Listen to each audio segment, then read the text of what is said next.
안녕하십니까. 전세계 계신 CBN 청취자 여러분, 하나님의 말씀으로 사랑과 행복 전하는 CBN 교과방송의 정수 인사드립니다.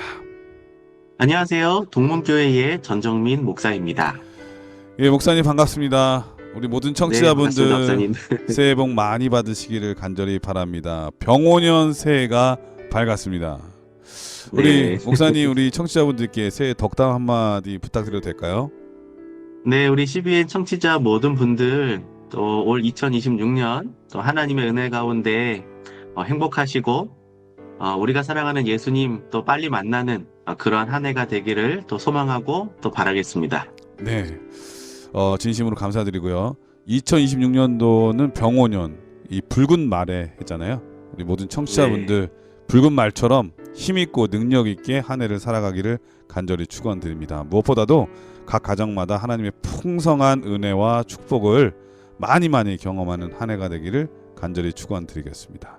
자, 오늘 우리는 이번 첫 기를 맞이해서 빌립보서와 골로새서를 공부하고 있습니다. 지난 첫 기에 우리 김성진 목사님께서 총론을 말씀하시면서 그리스도인의 가장 기본, 신앙인으로서의 가장 근본을 배울 것이다 라고 그랬는데, 우리 그리스도인으로서 가장 기본이라면 바로 예수님이잖아요. 예수님에 네. 대해서 많이 배우는 그런 한 기가 될 것 같은데, 오늘은 제 두 번째 시간인데 제목은 감사하며 기도하는 이유라고 하는 제목입니다. 먼저 기억절 말씀을 읽어드리겠습니다. 너희 속에 착한 일을 시작하신 이가 그리스도 예수의 날까지 이루실 줄을 우리가 확신하노라. 빌립보서 1장 6절 말씀이었습니다. 자, 이번 빌립보서 골로새서 두 번째 시간은 감사하며 기도하는 이유에 대해서 말하고 있는데 어떤 말씀일까요? 네.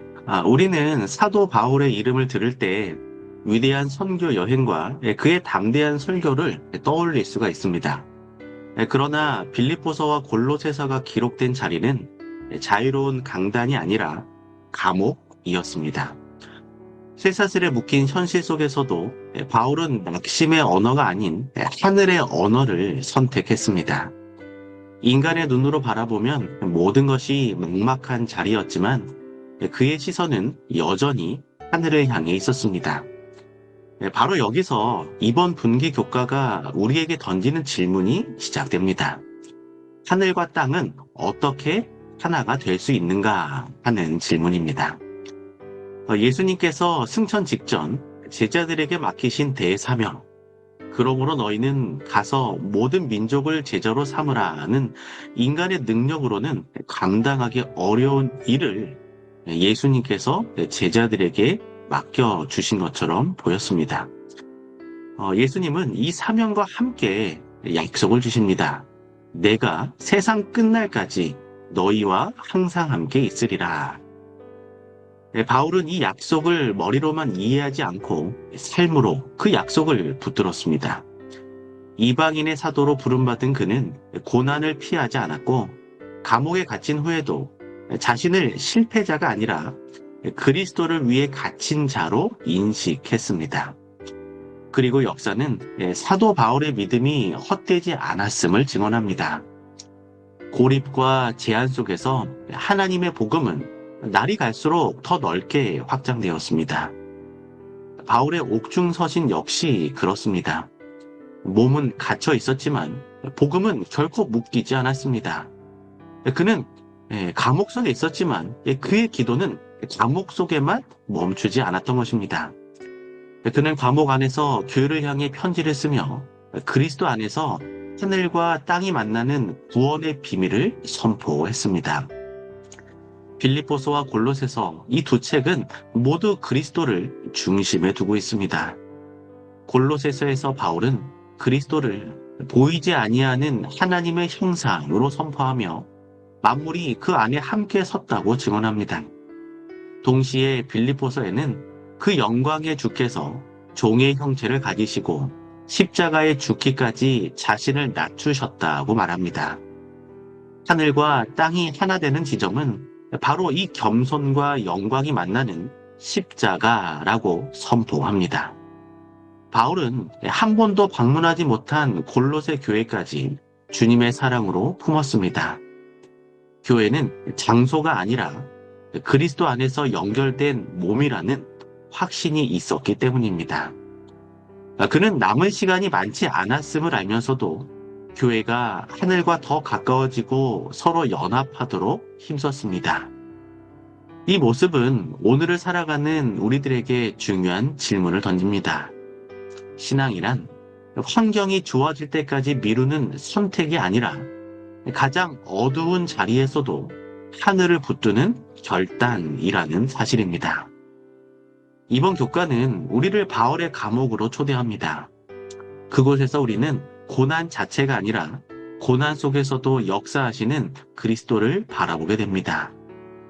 하늘과 땅을 하나로 잇는 사다리는 인간의 능력이 아니라 오늘도 우리와 함께 하시는 주님의 임재임을 가르쳐 줍니다. 이 진리가 우리의 삶 속에 뿌리 내릴 때 바울의 고백은 오늘 우리 모두의 고백이 될 것입니다. 바로 내가 사는 것이 그리스도니 죽는 것도 유익함이라. 예, 그 그리스도의 이 지상 사명을 생각해 보면 바울이 이 감옥에 갇힌 것은 엄청난 손해일 수 있고 또 왜 네, 나에게 이런 일이 이르러 오지? 하나님의 뜻이 분명한데 왜 이렇게 어려운 일을 당하지? 라는 생각을 할 수가 있거든요. 그런데 네, 그 안에는 하나님의 더 큰 복음의 사역 또 그 한쪽 문을 닫게 하시면은 또 다른 문을 열어주시는 이 하나님의 네. 놀라운 섭리를 오늘 이 바울의 사역을 통해서 또 한번 배울 수 있을 것 같습니다. 그럼 말씀에 앞서 찬미 듣고 시작합니다. 여기는 말씀의 방송 CBN 코리아입니다.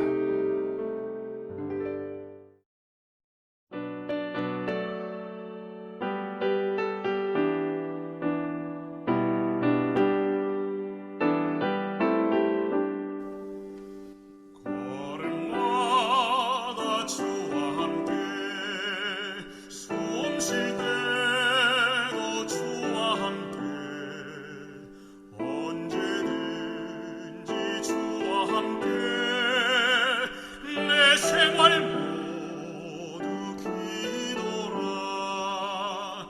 기도 시간 기쁨 넘쳐 하늘의 평화 마음에 차고 생명샘물 솟아나네. 예, 찬미 잘 들었습니다. 1월 소지는 복음 안에서 교제함이라고 하는 제목인데 어떤 말씀일까요? 네. 바울이 빌립보 성도들에게 보낸 인사의 첫 마디는 놀랄 만큼 따뜻합니다. 그는 너희를 생각할 때마다 나의 하나님께 감사한다 라고 말하며 감옥에 갇힌 자신의 형편보다 성도들과의 관계를 먼저 떠올립니다. 쇠사슬에 묶인 몸이었지만 그의 마음은 빌립보 교회와 깊이 연결되어 있었습니다. 이것이 바로 교과가 말하는 복음 안에서의 교제입니다. 이 교제는 단순한 인간적 친분이 아니라 예수 그리스도의 복음으로 맺어진 영적 연합이었습니다. 바울은 그들을 생각할 때마다 기쁨으로 기도할 수 있었는데 그 이유는 첫날부터 이제까지 복음을 위한 일에 참여함을 보았기 때문입니다. 바울의 감사는 평범하고 축복받는 상황에서 나오지 않았습니다. 그는 재판을 기다리는 죄수였고 생명의 위협 속에 있었습니다. 그럼에도 그의 기도에는 불평이 아닌 확신이 담겨 있었습니다. 너희 안에서 착한 일을 시작하신 이가 그리스도 예수의 날까지 이루실 줄을 우리는 확신하노라 라고 말하는 바울의 고백은 교회가 사람의 열심으로 유지되는 공동체가 아니라 하나님께서 시작하시고 완성하시는 공동체라는 믿음에서 나왔습니다. 복음 안에서의 교제는 서로의 연약함을 붙잡는 관계가 아니라 하나님께서 하시는 일을 함께 바라보는 믿음의 동행입니다. 이 교제의 깊이는 고난 속에서 더욱 분명해집니다. 빌립보 성도들은 바울의 고난을 외면하지 않았습니다. 그들은 물질로, 기도로, 그리고 마음으로 바울의 사역에 동참했습니다. 바울은 이를 두고 내가 매임과 복음을 변명함과 확증함에 너희가 다 나와 함께 은혜에 참여한 자라고 말합니다.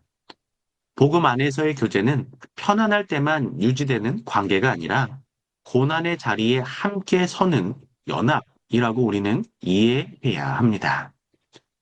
19세기 초 영국의 윌리엄 캐리는 인도로 선교를 떠났지만 수년 동안 눈에 띄는 성과가 없었습니다. 언어, 문화, 질병, 상실이 그를 끊임없이 흔들었습니다.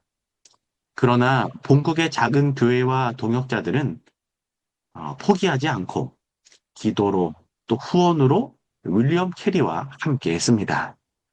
결국 성경 번역과 복음 전파라는 열매가 맺히게 되었고, 캐리는 나는 혼자가 아니었다라고 고백할 수 있었습니다. 바울이 경험한 빌립보 교회의 관계도 이와 같았습니다. 바울은 빌립보 성도들을 향해 그리스도 예수의 심장으로 너희 무리를 얼마나 사모하는지 하나님이 내 증인이시니라 라고 말합니다. 이는 단순한 감정 표현이 아니라 하늘에서 우리를 위해 중보하시는 예수님의 마음을 닮은 사랑이었습니다. 구약의 대제사장이 흉패의 12지파의 이름을 품고 하나님 앞에 섰던 것처럼 바울은 성도들을 그 마음에 품고 기도했던 것입니다. 복음 안에서의 교제는 오늘 우리에게 중요한 질문을 던지고 있습니다. 우리는 교회를 소비하는 공동체로 여기고 있지는 않은지, 아니면 복음을 위해 함께 짐을 지는 공동체로 살아가고 있는지 돌아보게 합니다. 하나님께서 우리 안에서 시작하신 선한 일을 끝까지 이루실 것이라는 약속을 믿을 때 우리는 서로를 향해 감사와 기쁨으로 기도할 수 있습니다. 감옥의 장벽도 막지 못했던 그 교제의 능력이 오늘 우리 가정과 교회, 그리고 삶의 자리에서도 다시 살아나게 되기를 소망합니다. 예, 이럴서지는 복음 안에서 교제함이라고 하는 제목인데요. 바울이 본의 아니게 감옥에 gat히게 됨으로써 이 네, 복음 선교에 지장이 있었잖아요. 네, 근데 그 시간이 소비된 시간, 그냥 낭비된 시간이 아니라 그 시간을 잘 활용해서 그동안 생각하지 못했던 그 성도들을 되돌아보면서 편지를 씀으로써 이 복음의 음, 사역이 계속 이어지게 했을 뿐만 아니라 그걸 통해서 교제가 되도록 이렇게 이끌었다는데 참 은혜가 되는 것 같습니다. 네, 우리도 살다 그렇습니다. 보면은 앞을 향해서만 전진할 때가 있잖아요. 그러다 네, 뭐 다치거나 질병 때문에 그 사역을 멈춰야 될 때가 있거든요. 뭐 병원에 음, 있거나 치료를 받아야 한다거나. 근데 그게 시간이 멈추는 게 아니라 그 시간을 통해서 그동안 연락하지 못했던 분들, 그리고 돌보지 못했던, 관심 갖지 못했던 가족이나 친지, 형제들, 친구들, 그리고 성도들에게 시간을 할애하는 것. 이것도 네, 엄청난 큰 복음 사역이라고 하는 것을 우리가 생각할 수가 있는 거죠. 이 네, 교회 그렇습니다. 안에 보면은 이 말씀을 공부하는 것도 좋지만 그 말씀을 통해서 이 코이노니아, 교제의 시간이 네, 갖는 게 반드시 필요하잖아요. 예, 맞습니다. 그게 바로 우리 안식일학교 시간일 수도 있고요. 또 그 외에 음, 구역반 시간일 수도 있는데 이런 것들을 잘 활용함으로써 이 성도 안의 교제를 통해 하나 되는 이 예수님께서 그렇게 하셨던 것처럼 우리도 예수님과 우리가 하나 되고 또 성도들 간에 하나가 되는 그런 귀중한 시간으로 활용될 수 있다는 것. 그리고 이 교제가 얼마나 중요한지를 다시 한번 배울 수가 있었습니다. 네, 어려서지는 바울의 기도 요청이라고 하는 제목인데 어떤 말씀일까요? 네. 바울의 기도는 감옥이라는 현실 속에서 드려졌지만 그의 시선은 언제나 교회와 하나님의 뜻을 향해 서 있었습니다. 빌립보서 1장 9절부터 11절에 기록된 그의 기도는 길지 않습니다. 그러나 그 안에는 바울의 신앙과 목회의 중심이 고스란히 담겨져 있습니다. 그는 자신의 석박이나 억울함을 먼저 아뢰지 않았고 육체적 형편의 변화를 구하지도 않았습니다. 대신 빌립보 성도들의 사랑이 지식과 모든 총명으로 점점 더 풍성해지기를 간구했습니다. 바울의 기도는 상황을 바꾸는 데 있지 않고 사람을 세우는 데 있었습니다. 바울의 기도한 사랑은 단지 감정적인 열심이 아니었습니다. 그는 성도들이 무엇이 선한지 분별할 수 있는 영적 눈을 갖길 원했습니다. 그래서 그의 기도는 지식과 모든 분별이라는 표현으로 이어집니다. 참된 사랑은 옳고 그름을 흐리게 하지 않았습니다. 오히려 하나님의 뜻을 더 분명히 보게 했습니다. 바울은 성도들이 흔들리는 세상 속에서도 진실하며 허물 없이 그리스도의 날까지 이르기를 바랬습니다. 신앙이 일시적인 감동에 머무르지 않고 삶 전체로 이어지는 성숙한 열매가 되기를 원했던 것입니다. 18세기 초 독일 헤른후트의 작은 신앙 공동체가 형성되었습니다. 헤른후트는 주님이 보호하시는 곳이라는 뜻인데 이 공동체는 박해를 피해 모인 난민들로 구성되어 있었고 배경도 신학도 서로 달라 매일매일 갈등이 끊이지 않았습니다. 이 공동체는 분열 직전까지 갔고 지도자였던 진젠도르프 백작은 문제의 핵심이 어떤 외적인 조건이 아니라 사람들의 마음과 영적 분별의 부재에 있음을 보았습니다. 그는 공동체를 모아 특별한 회개와 중보의 기도 시간을 시작했습니다. 이 기도의 특징은 개인의 형편이나 어려움을 나열하는 것이 아니라 서로를 향한 사랑이 참된 지식과 분별 위에 세워지도록 하나님께 간구하는 데 있었습니다. 우리의 사랑이 감정이 아니라 주님의 뜻을 분별하는 사랑이 되게 하소서라는 기도가 매일매일 반복되었습니다. 누가 옳은지를 가려달라는 기도가 아니라 무엇이 하나님께 기쁨이 되는지를 알게 해달라는 기도가 매일매일 이어졌던 것입니다. 1727년 8월 이 기도 모임 중에 이 공동체는 깊은 영적 각성과 화해를 경험하게 됩니다. 서로 원망하던 이들이 눈물로 용서를 구했고 공동체는 완전히 다른 모습으로 변화했습니다. 그 이후 이곳에서는 24시간 끊이지 않는 중보 기도가 시작되었고 이 기도는 무려 100년 이상 이어졌습니다. 놀랍게도 이 작은 공동체는 세계 선교 역사에서 가장 강력한 선교 운동의 출발점이 되었습니다. 그들은 먼저 환경이 바뀌었기 때문에 하나가 된 것이 아니라 기도를 통해 마음이 정결해졌고 분별력이 회복되었기 때문에 하나가 될 수 있었던 것입니다. 바울은 이 교회를 개인 신앙의 집합으로 보지 않았습니다. 그의 기도는 언제나 공동체 전체를 향해 열려 있었습니다. 사랑이 자라되 방향을 잃지 않게 하시고 성도들이 옳은 것을 선택할 수 있는 분별력을 갖게 해달라는 간구는 당시 빌립보 교회가 처한 현실에 꼭 필요한 기도였습니다. 우리 신앙의 여정에서 가장 위험한 순간은 열심은 있으나 분별이 흐려질 때입니다. 바울은 그 점을 정확하게 알고 있었습니다. 그래서 바울의 기도는 결국 하나님의 영광으로 귀결되는 것입니다. 성도들이 예수 그리스도로 말미암아 의의 열매가 가득하여 하나님께 영광과 찬송이 되게 하는 삶을 살기를 원했습니다. 감옥의 벽은 바울의 이 기도를 막지 못했습니다. 바울의 기도는 감옥의 담을 넘어 빌립보 교회를 살렸고 오늘의 교회까지 비추는 밝은 빛이 될 수 있었습니다. 오늘 우리의 기도가 점점 바울의 기도를 닮아갈 때 우리 교회는 더 깊어지고 성도는 더 성숙해지며 하나님께서는 그 가운데서 참된 영광을 받게 되실 것을 잊지 않게 되시기를 소망합니다. 예, 월요일 서지는 바울의 기도 요청이라고 하는 제목이었는데 이 빌립보서 1장에 나타난 이 바울의 기도, 이 빌립보 성도들을 향한 그의 마음이 어떤지를 느낄 수가 있었습니다. 그는 오로지 성도들의 영적 성장과 이 하나됨을 위해서 기도하는 모습을 보는데요. 목사님께서 네, 앞서 그 헤룬후트 공동체에 대한 말씀하셨잖아요.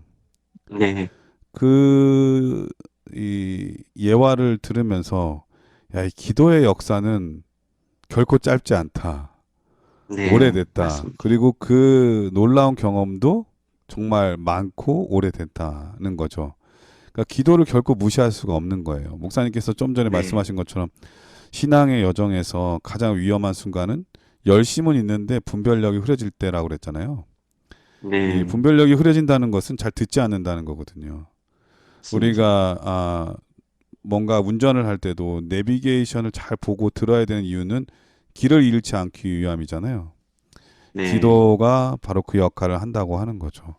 기도는 내가 어떤 삶을 살아야 될지, 무엇을 위해 살아야 될지 끊임없이 들을 수 있는 귀한 순간인 것 같습니다.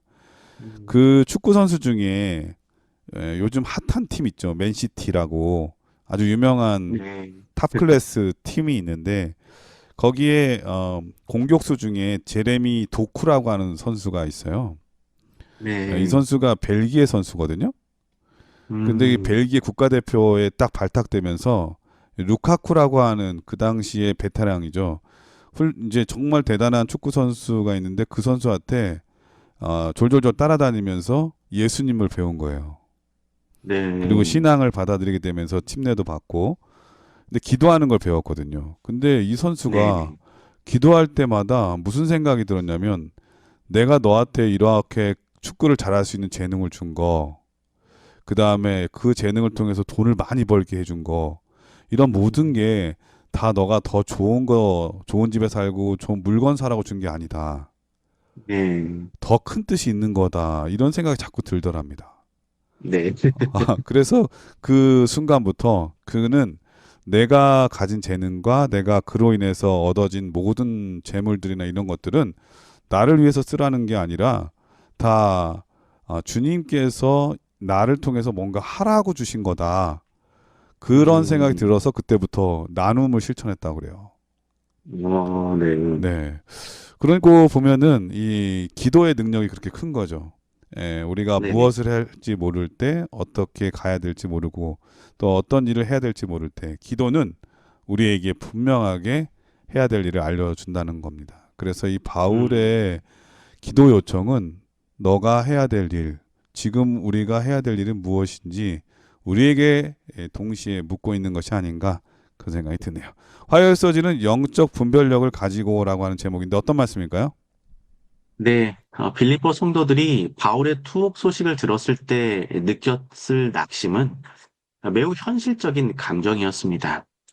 네, 그들의 눈에 비친 바울은 더 이상 교회와 성도들을 위해 선교 여행을 할 수 없었고, 해당에서 예수님께 메시아이심을 변증할 수도 없었으며, 더 이상 새 교회를 세울 수도 없는 사람처럼 보였습니다. 그래서 그들은 에바브로디도를 보내 바울의 형편을 살피고 필요한 것을 공급하며 마음으로 연대했습니다. 그러나 바울이 보낸 편지는 그들의 기대를 넘어서는 내용이었습니다. 그는 자신의 상황을 인간적 계산이 아닌 영적 분별력으로 바라보고 있었습니다. 바울은 감옥을 복음 사역의 실패로 해석하지 않았습니다. 오히려 그는 나의 당한 일을 도리어 복음 전파의 진전이 될 줄을 너희가 알기를 원하노라라고 고백했습니다.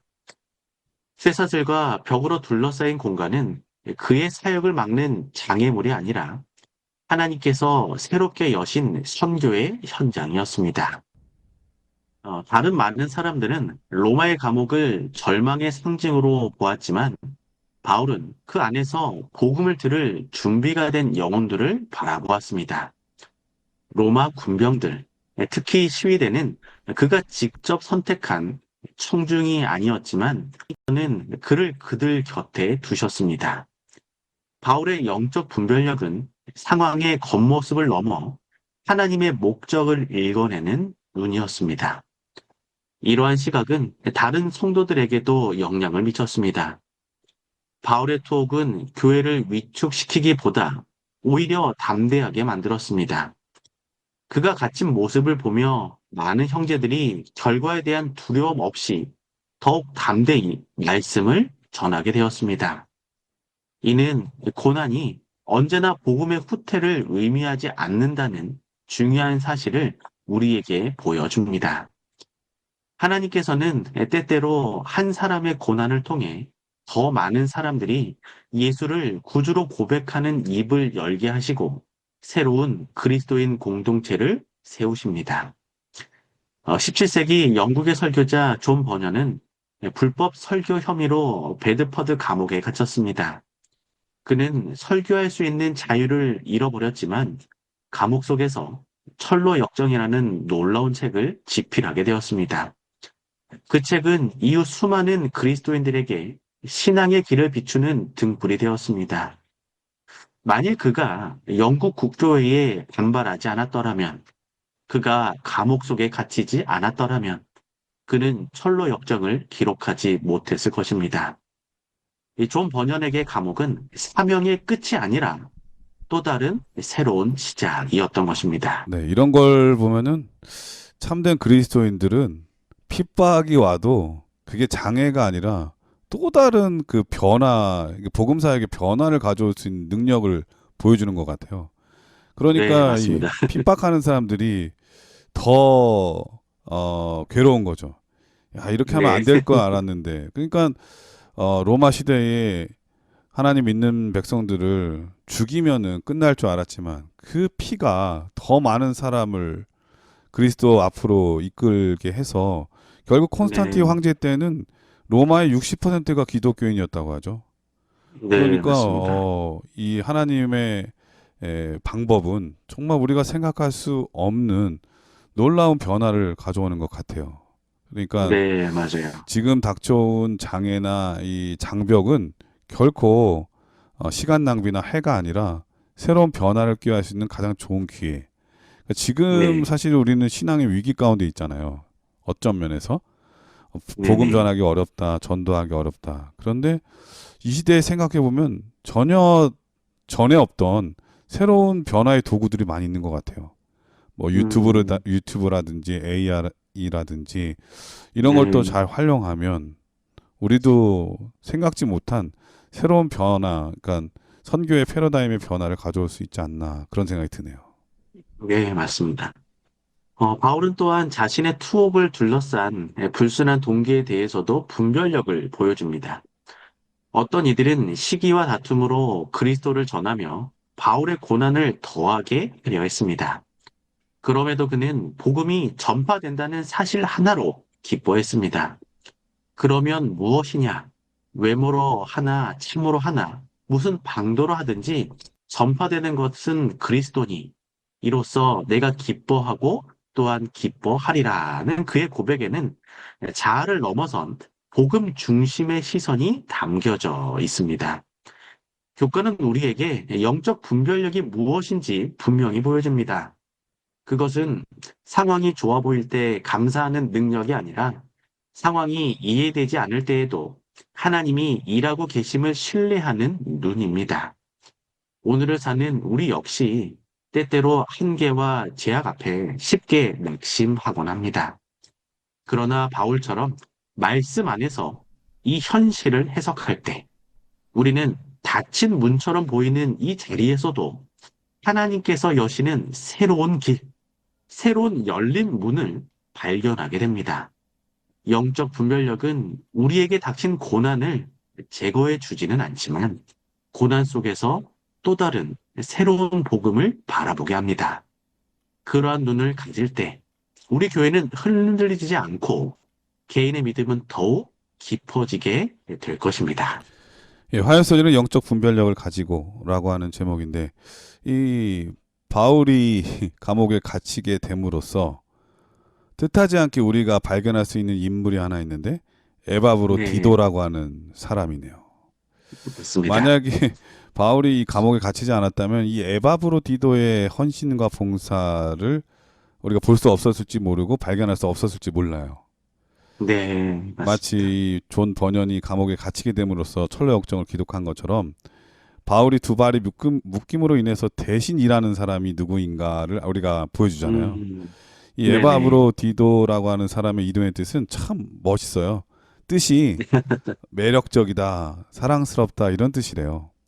네, 바울에게는 꼭 그렇게 보였나 봐요. 그래서 이 바울이 에바브로 디도를 설명할 때 함께 사역하는 자, 네, 나의 영적 그 친구 뭐 이렇게 표현한 걸 보면은 이 에바브로 디도가 얼마나 이 바울에 대해서 존경심을 갖고 그가 하는 사역을 얼마나 열심으로 도왔는지 우리가 알 수 있습니다. 물론 성경의 많은 네, 지면에 그가 사역한 내용들을 할애하고 있지는 않지만 잠깐 잠깐 보여지는 단면들을 종합해 볼 때 그는 정말 신실한 사람이었고 그 복음을 이 빌립보서를 전하기 위해서 얼마나 애쓴 사람이었고 이 교회를 얼마나 사랑한 사람인지를 우리가 알 수 있었던 것 같습니다. 그러고 보면은 음, 하나님의 사역은 결코 혼자 이루어질 수가 없는 것 같아요. 네, 예, 맞습니다. 우리가 속한 교회의 성도들과 함께 또 목사님 중심으로 또 장로님들 중심으로 해서 이 재직들이 하나 될 때, 성도들이 하나 될 때 그 일은 네, 엄청나게 폭발력을 가지고 이 하나님의 네, 뜻을 이뤄낼 수 있다고 하는 것을 보여주고 또 그 일을 하다 보면은 장벽이 부딪히게 되고 또 장애를 음, 만나게 되는데 그 일을 통해서 또 새로운 변화를 꿈꾸게 되고 더 놀라운 역사를 또 보게 된다고 하는 것도 오늘 말씀을 음. 통해서 다시 한번 확인할 수 있었네요. 자, 그럼 여기서 참여하고 들으신 다음에 계속해서 수요일 목요일 소절을 공부하도록 하겠습니다. 여기는 말씀의 방송 CBN 코리아입니다.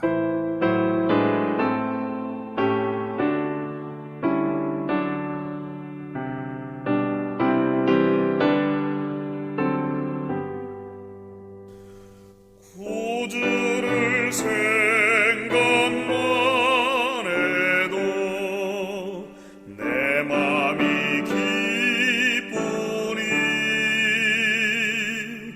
그 얼굴 진히 뵐 때야 내 기쁨 어떠리. 수요 소지는 복음의 열매라고 하는 제목인데요. 어떤 말씀일까요? 네, 사도 바울과 골로새 교회의 관계는 빌립보 교회와는 달랐습니다. 그는 골로새 성도들을 향해 내 육신의 얼굴을 보지 못한 자들이라고 말합니다. 직접 만난 적도 함께 예배한 기억도 없었지만 바울은 그들로 인해 하나님께 감사하며 항상 그들을 위해 기도하고 있다고 고백합니다.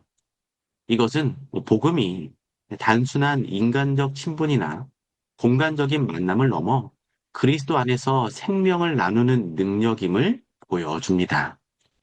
바울이 골로새서 1장 3절부터 8절까지 해서 하나님께 감사한 이유는 분명합니다. 그는 골로새 성도들 안에 나타난 믿음과 사랑과 소망을 보았습니다. 그러나 바울은 이 열매들을 그들의 노력이나 공로로 돌리지 않았습니다. 오히려 그는 이 모든 것이 하나님께로부터 온 좋은 은사와 온전한 선물임을 분명히 했습니다. 하나님의 사랑을 알게 될 때 사람은 그리스도를 믿는 믿음으로 이끌리고 하늘에 쌓아둔 소망을 품게 되며 그 소망은 자연스럽게 성도를 향한 사랑으로 나타나게 됩니다. 복음의 열매는 인간이 만들어내는 성과가 아니라 말씀을 통해 역사하시는 하나님의 생명력에서 비롯되기 때문입니다. 바울은 이 복음을 진리의 말씀이라고 부릅니다. 이 표현은 감정이나 철학이 아닌 하나님의 영감으로 주어진 말씀 자체를 가리킵니다. 그래서 복음은 신뢰할 수 있고 반드시 열매를 맺게 됩니다. 씨앗이 살아있으면 땅에 떨어졌을 때 싹이 나듯 생명의 말씀이 선포되면 성령께서 듣는 자의 마음에 역사하시고 그 말씀에 대한 응답이 일어납니다. 골로새 교회에 복음의 열매가 나타난 것은 사람이 뛰어나서가 아니라 바로 말씀이 살아 있었기 때문입니다. 19세기 초 남태평양의 사도 존 윌리엄스가 라로통가 섬에 도착했을 때 그를 맞이한 것은 차가운 적대감이었습니다. 공개적인 전도는 곧 죽음을 의미했기에 그는 유창한 설교나 대규모 집회 대신 가장 본질적인 일을 선택하게 됩니다. 바로 성경을 그들의 언어로 번역해 몇 사람에게 조용히 읽어주는 것이었습니다. 당장 눈에 보이는 변화는 없었습니다. 선교 보고서에 적을 만한 성과도 세워진 교회도 없었기에 때론 무력감이 찾아오기도 했습니다. 그러나 윌리엄스가 보지 못하는 곳에서 말씀은 스스로 움직이고 있었습니다. 말씀을 들은 한 사람이 그의 가족에게, 그 가족이 다시 이웃에게 성경 이야기를 전하며 복음은 주민들의 일상 속으로 점차 깊이 스며들게 되었습니다. 시간이 흐르자 놀라운 변화가 나타났습니다. 섬을 지배하던 폭력과 보복의 관습이 사라지고 용서와 사랑을 선택하는 이들이 자발적으로 생겨나게 되었습니다. 결국 추장들과 주민 대다수가 복음을 받아들였고 라로통가는 다른 섬을 복음화하는 선교의 전초 기지가 되었습니다. 이 모든 변화는 선교사의 전략이 아닌 말씀 자체의 생명력이 일궈낸 결과였습니다. 바울은 골로새 성도들에게 이렇게 선포합니다. 이 복음이 이미 너희에게 이름해 너희가 듣고 참으로 하나님의 은혜를 깨달은 날부터 너희 중에서와 또한 온 천하에서도 열매를 맺어 자라나는도다. 우리가 결과를 통제하려는 조급함을 잠시 내려놓고 성령의 역사에 모든 것을 맡길 때 하나님께서는 우리가 보지 못하는 자리에서도 조용히 그러나 분명하게 열매를 맺게 하십니다. 바울은 옥중에 있으면서도 자신의 고난이 복음의 진보를 막는 장애물이 아니라고 확신했습니다.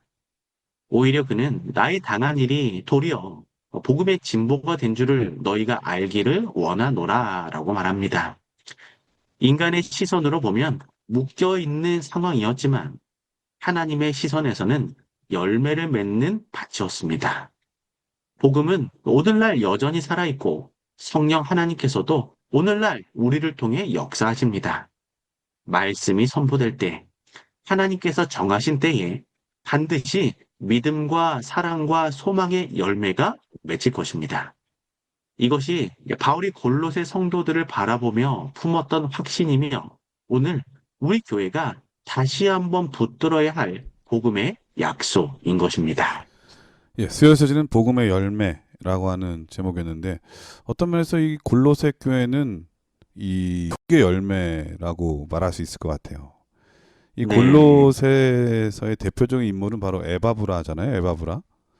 이 네, 맞습니다. 에바브라가 골로새에 열심히 복음을 전했던 계기가 바로 이 바울이 에베소 교회에 세웠던 그 두란노 서원을 음, 통해서잖아요.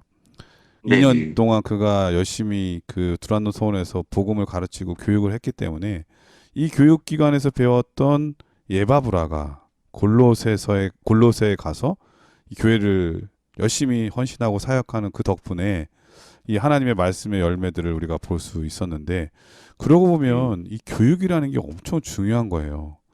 앞으로 어떤 음, 인물이 탄생할지 전혀 모르거든요. 네, 훌륭한 선생님 아래에 놀라운 제자가 나타나게 돼 있고 이 제자를 통해서 또 놀라운 그 성과들이나 역사를 보게 되잖아요. 혹시 목사님 세계적인 복싱 선수 챔피언 하면 떠오르는 인물이 있으신가요? 어, 혹시 마이클? 맞아요. 마이크 타이슨이라고 하는 아, 사람인데요.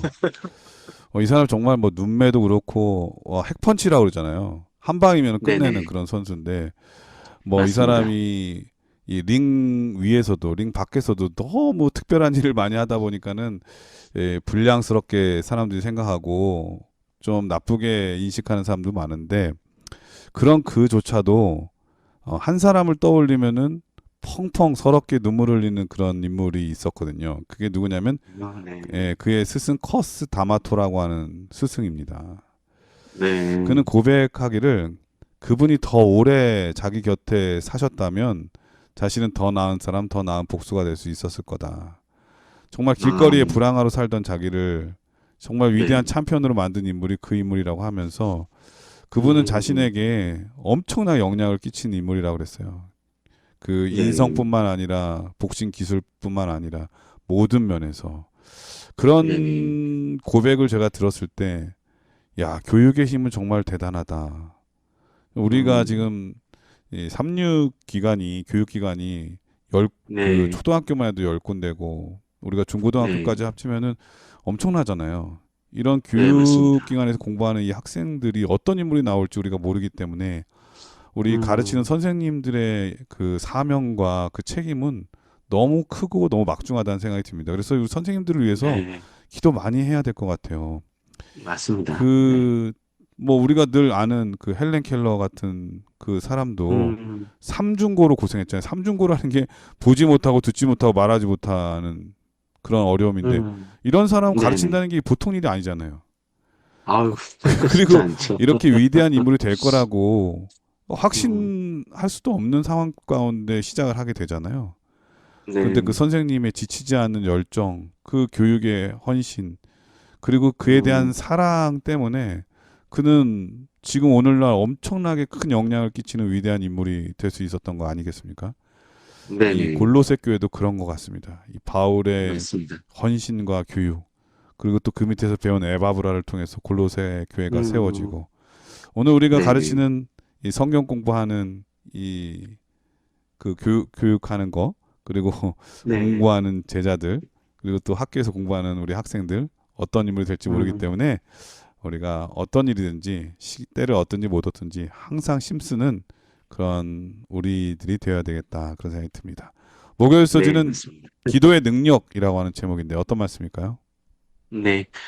사도행전의 기록처럼 바울은 많은 기도와 끊임없는 경계를 통해서만 보다 높은 그리스도인의 수준에 도달할 수 있음을 알고 있었습니다.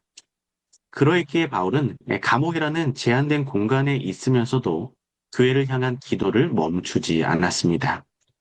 그는 상황을 바꾸기 위해 먼저 하나님께 나아갔고 그 기도를 통해 환경이 아니라 사람의 마음과 교회의 방향이 변화되는 것을 보았습니다.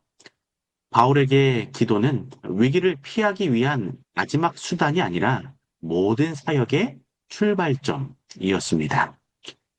빌립보서 1장에서 바울은 성도들을 생각할 때마다 감사하며 기도한다고 고백합니다.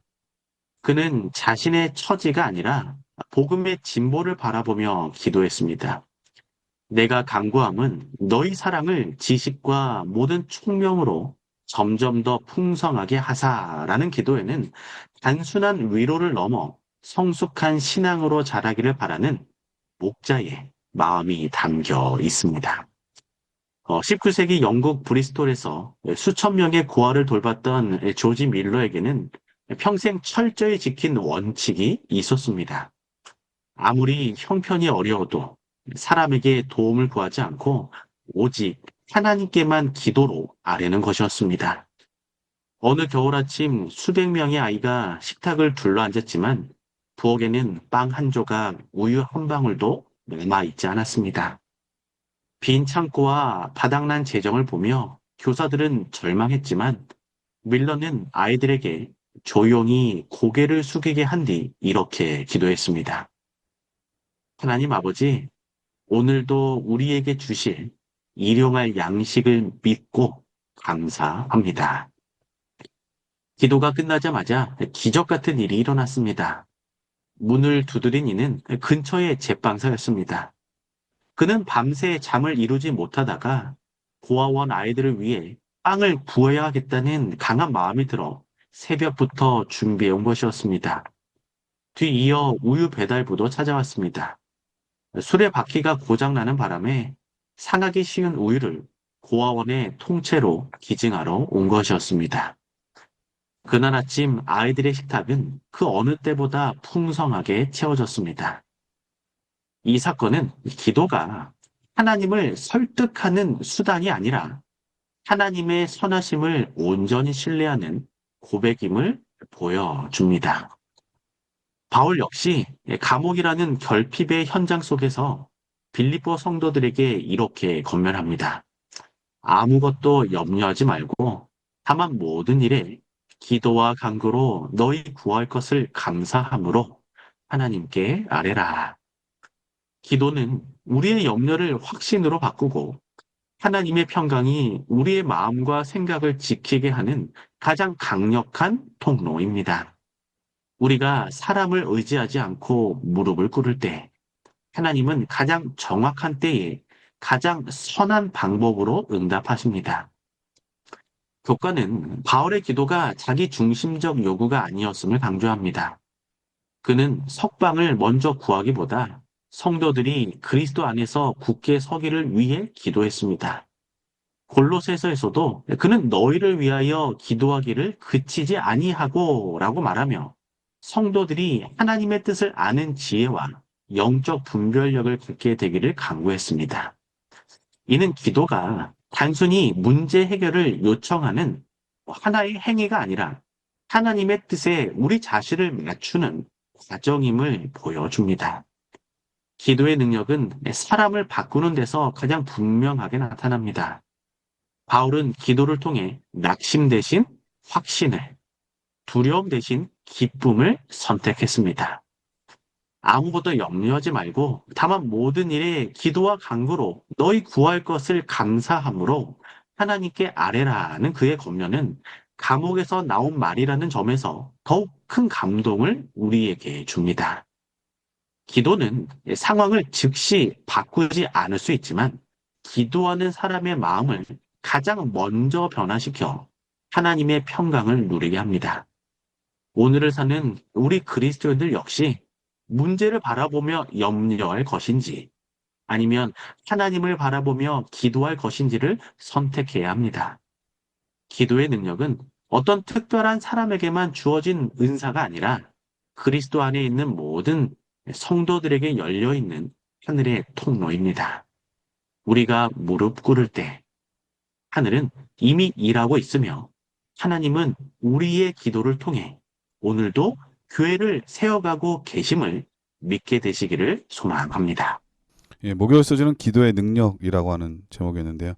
목사님 말씀하신 것처럼 조지 밀러의 그 기도에 응답받은 그뿐만 아니라 지금 현재도 우리 삶에서 매일같이 이루어지는 것 중에 하나가 바로 이 기도의 능력이잖아요. 네, 저는 맞습니다. 살면서 와, 기도의 힘이 이렇게 크구나 하는 것을 정말 자주 해외에 있다 보니까 느끼는 것 같아요. 네, 말도 안 통하고 뭐 어쩔 때는 전혀 이해할 수 없는 상황 속에서도 그 하나님께서는 결국 우리를 최고의 길로, 최선의 길로 인도하신다는 것을 많이 느끼며 살게 되거든요. 음, 목사님도 그런 경험이 많지 않나요? 이 목회를 네, 하시면서 와, 기도 없이는 이루어질 수 없다는 거, 그런 것을 많이 느끼지 맞습니다. 않나요? 예, 어떤 뭐 정말로 이제 침례 공부를 제가 생각해도 잘 가르쳤다. 교만한 마음일 수 있는데, 그런데 결심을 안 하시는 거죠. 음, 그럴 때, 내가 너무 교만하고 잘만했구나. 라고 다시 회개하고, 이제 기도하고, 하나님을 붙들을 때, 음, 어떤 내 지식, 지혜, 경험이 아니라, 하나님만 붙들을 때, 그분이 어느 날 생각지도 않게, 목사님 제가 심례를 받겠습니다. 라고 하는 그런 일들도 보게 되고, 네, 또 때로는, 또한, 기도하며 열심히 가르쳤지만, 제가 떠나고 나서 침례받는 분도 계시더라고요. 그럴 때, 또 하나님의 때가 분명히 있구나, 라는 것을 또 느낄 때가 있는 것 같습니다. 그러니까 내가 있는 자리에서 하지 못하는 일을 기도의 능력으로 네, 내가 없을 때 이루어지는 것을 보면 더더욱 그 소름 끼칠 만큼 기도의 힘이 크다는 걸 네, 느끼게 되죠. 그 빌리 네, 그레함이 우리나라에서 1973년도에 여의도에서 집회를 가졌는데 그때 네, 110만 명이나는 엄청난 사람들이 모였었나 봐요. 네, 근데 그가 사람들이 막 칭찬하고 막 이럴 때 그가 고백한 말이 뭐였는가 하면 그거는 기도의 능력이었다. 이 한마디로 끝냈다고 그러더라고요. 아, 근데 네, 이제 현대 시대에 그 교회를 개척하는 목사님들의 그 간증이나 사역에 일 과정들을 들어보면 기도의 능력 외에는 설명할 수 없는 일들이 너무나 많았다는 거예요. 맞습니다. 네, 하나님의 능력은 보이지 않는 곳에서 일하신다고 하는 것을 이 기도를 통해서 경험할 수 있었다고 말하면서 그것은 여전히 지금도 살아있는 능력이라고 하는 것을 오늘 말씀을 통해서 다시 한번 느끼게 됩니다. 목사님께서 네. 이번 교과를 간략하게 정리해 주시고 기도하고 마치도록 하겠습니다. 네. 바울은 감옥이라는 제한된 공간에서도 빌립보와 골로새 교회를 향한 뜨거운 기도를 멈추지 않았습니다. 그는 자신의 석박이나 형편의 변화보다 성도들의 사랑이 지식과 분별력으로 풍성해지기를, 복음의 열매가 맺히기를 간구했습니다. 바울의 기도는 상황을 바꾸는 것이 아니라 사람을 세우는 데 있었고, 고난 속에서도 하나님의 뜻을 분별하며 복음의 진보를 바라보는 영적 눈을 갖게 했습니다. 오늘 우리 성도들도 문제를 바라보며 염려할 것인가, 하나님을 바라보며 무릎 꿇을 것인가를 선택해야 합니다. 오늘 교과를 통해 바울처럼 기도로 교회를 품고 복음 안에 서로 연합하며 고난 속에서도 하나님의 계획을 신뢰하는 믿음의 성도들 되기를 소망합니다. 예, 목사님께서 기도해 주시고 교과를 마치도록 하겠습니다. 사랑과 자비가 풍성하신 우리들의 하나님 아버지, 사도 바울이 고난의 현장에서도 그리스도 예수의 날까지 우리를 인도하실 주님의 신실하심을 매일매일 확신했던 것처럼 오늘 우리에게도 그 동일한 확신을 허락하여 주시옵소서. 아멘. 복음 안에서 맺어진 성도의 교제가 우리의 참된 기쁨이 되게 하시며 선교 현장에서 하나님의 역사를 경험한 선교사들의 경험을 통해 살아있는 말씀이 스스로 역사할 것을 온전히 신뢰하는 신실한 남은 백성 되게 하여 주시옵소서. 아멘. 우리가 염려 대신 감사를 선택할 때 하나님의 평강이 우리의 마음과 생각을 지키사 속히 오실 우리 예수님을 맞이할 준비를 갖추게 하여 주시옵소서. 무엇보다 우리의 기도가 단순한 간구를 넘어 하나님의 뜻에 우리 자신을 맞추는 거룩한 통로가 되게 하시며 오늘도 우리를 통해 복음의 열매가 온 천하에 자라나게 하여 주시옵소서. 아멘. 사랑의 예수 그리스도의 이름으로 간절히 기도드립니다.